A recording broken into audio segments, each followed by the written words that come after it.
Philosophical essay is an analytical and reflective piece of writing that looks at the ideas like freedom, justice, law, life, war, peace, etc. कि ये ज़्यादातर उन चीज़ों के ऊपर बात करता है जो ज़्यादातर फ्रीडम से रिलेटेड होते हैं, जस्टिस से रिलेटेड होते हैं, लॉ से रिलेटेड होते हैं, ज़िंदगी के हवाले से होते हैं, वॉर है, पीस है, and so on and so fourth. So philosophical or abstract essay is a piece of writing that is analytical and reflective, and it focuses on real life issues that are related to freedom, justice, law, life, war, peace, and anything that we may encounter in the life, और जिसके ऊपर debate की गुंजाइश मौजूद है. That is philosophical essay. In the philosophical essay, you are not supposed to describe and present facts. आपने इस essay के अंदर facts को present और describe नहीं करना, बल्कि you are supposed to interpret and discuss concepts. कि जो different concepts होंगे आपने उनको interpret करना है और उनको discuss करना है. So you would be discussing them reflectively and analytically. और इसके बाद हम एक essay को बाकायदा तौर पे देखेंगे कि आप फिलोसॉफिकली किसी एक टॉपिक को किस तरह लिखते हैं या इंटरप्रेट करते हैं या डिस्कस करते हैं. सबसे पहले हम देखते हैं ट्रेट्स ऑफ फिलोसॉफिकल और एब्स्ट्रैक्ट एसेज. सबसे पहला ट्रेट इसका ये है that the focus of this essay is on abstract universal ideas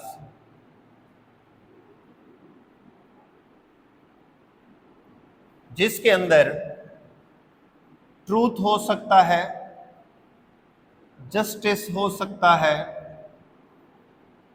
freedom हो सकती है, लाइफ हो सकती है, वॉर है, पीस है, एंड एनीथिंग. इसी तरह टाइम हो सकता है, रियलिटी हो सकती है, इल्यूजन हो सकता है, and so on and so fourth. तो आप अगर इन टॉपिक्स को देखें तो ये थ्रू आउट द हिस्ट्री बड़े एब्स्ट्रैक्ट आइडियाज हैं और यूनिवर्सल हैं. कि ये सवाल फिलॉसफी शुरू से करते आई है कि व्हाट इज ट्रूथ, सच्चाई क्या है. तो सच्चाई क्या है ये society to society, culture to culture, religion to religion, country to country ये डिफर करती है और इसके ऊपर डिफरेंट ओपिनियंस हैं कि ये सच्चाई है या ये सच्चाई है. तो उसके ऊपर आप बात कर सकते हैं और ये कोई कंक्रीट चीज नहीं है सच्चाई, it is an abstract thing. इसी तरह जस्टिस क्या है, प्लेटो से लेकर आज तक जितने भी फिलोसफर्स आए हैं उनकी जस्टिस की अपनी डेफिनेशन है. So it is an abstract idea. इसी तरह फ्रीडम क्या है, फ्रीडम के हवाले से भी डिफरेंट फिलोसफीज हैं, डिफरेंट राइटर्स हैं जो अपने व्यूज देते हैं कि फ्रीडम ऐसी है. कुछ कहते हैं कि इंडिविजुअल को कंप्लीट फ्रीडम होनी चाहिए, दूसरे कहते हैं कि नहीं इंडिविजुअल को कुछ फ्रीडम हो, कुछ उसके ऊपर रेस्ट्रिक्शंस होनी चाहिए, and so on and so fourth. इसी तरह लाइफ जो है उसके हवाले से हमेशा ये डिबेट रही है कि क्या सबसे पहली बात यही सारी की सारी जिंदगी है या इसके बाद भी कोई जिंदगी है, और हमारी इस जिंदगी का कोई मकसद है या नहीं है। अगर मकसद है तो वो कौन सा मकसद है, उसके हवाले से हमारे पास हजारों फिलॉसफीज हैं। तो ये सारे के सारे क्या हो जाते हैं, एब्स्ट्रैक्ट आइडियाज हो जाते हैं, और इसके हवाले से हर एक के डिफरेंट ओपिनियंस होते हैं। तो आपने यूजुअली इन चीजों को डिस्कस करना होता है। Second is that it demands analytical thinking, कि आपके पास एनालिटिकल थिंकिंग हो और उस थिंकिंग को यूज करते हुए आप अपने एसे को प्रॉपर हिस्सों में डिवाइड करें और जो भी कॉन्सेप्ट दिया गया है उसकी एक प्रॉपर डेफिनेशन करें, और फिर उसको क्लैरिटी के साथ शुरू से लेकर एंड तक उस पे आप डिस्कशन करें, डिबेट करें। तो इसको हम कहते हैं analytical thinking. Third is interpretive approach, कि आप फिलोसॉफिकल या एब्स्ट्रैक्ट एसेज के अंदर इंटरप्रेटिव अप्रोच यूज करते हैं।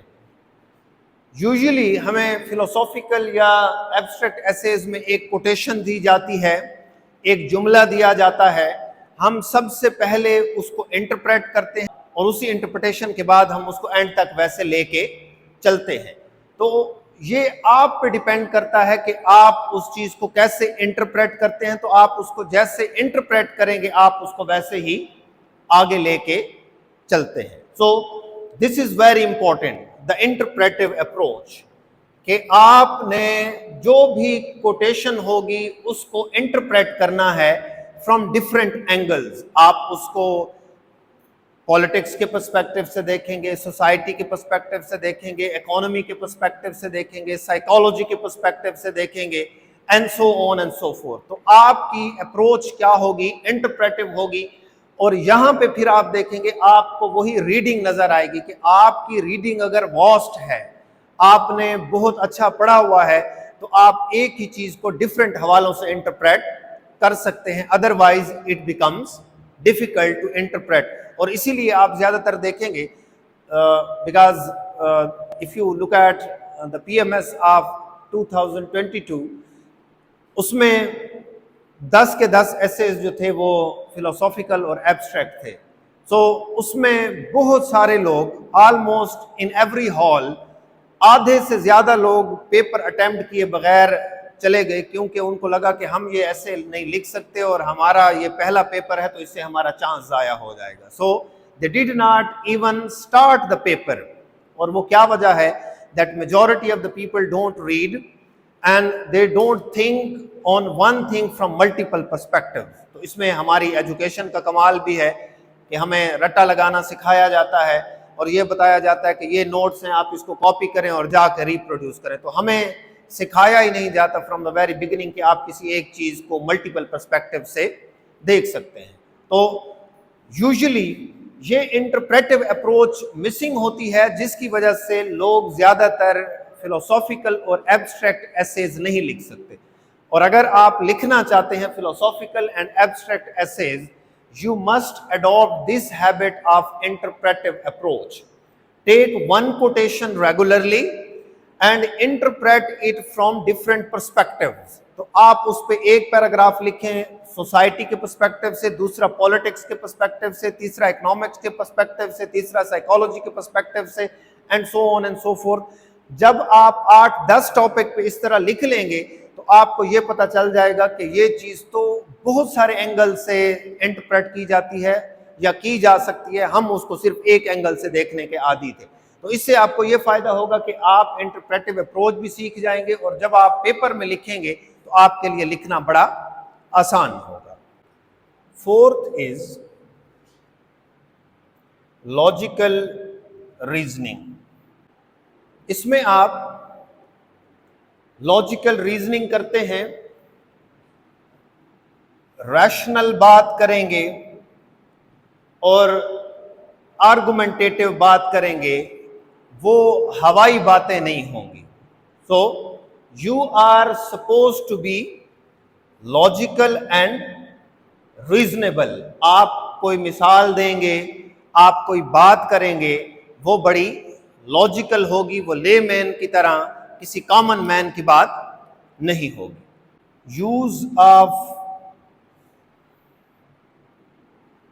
फिलॉसफी एंड थ्योरीज, कि जब आप फिलोसॉफिकल एब्स्ट्रैक्ट एसेज लिखते हैं उसमें आप डिफरेंट फिलोसफर्स की फिलॉसफी से रेफरेंसेस देते हैं, आर्गुमेंट्स देते हैं।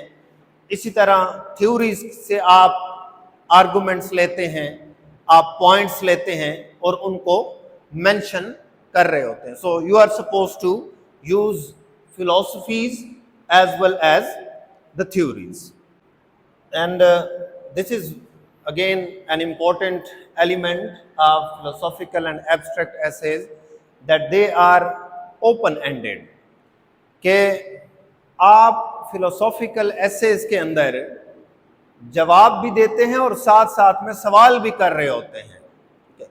कि आप किसी टॉपिक के ऊपर लिख रहे हैं तो आप उसमें सवाल भी कर सकते हैं, और इसीलिए कहा जाता है कि फिलोसॉफिकल एसे एक ऐसा एसे है जिसमें आप एग्जामिनर को जवाब तो प्रोवाइड करते हैं, साथ में आप क्वेश्चंस भी रेज कर रहे होते हैं।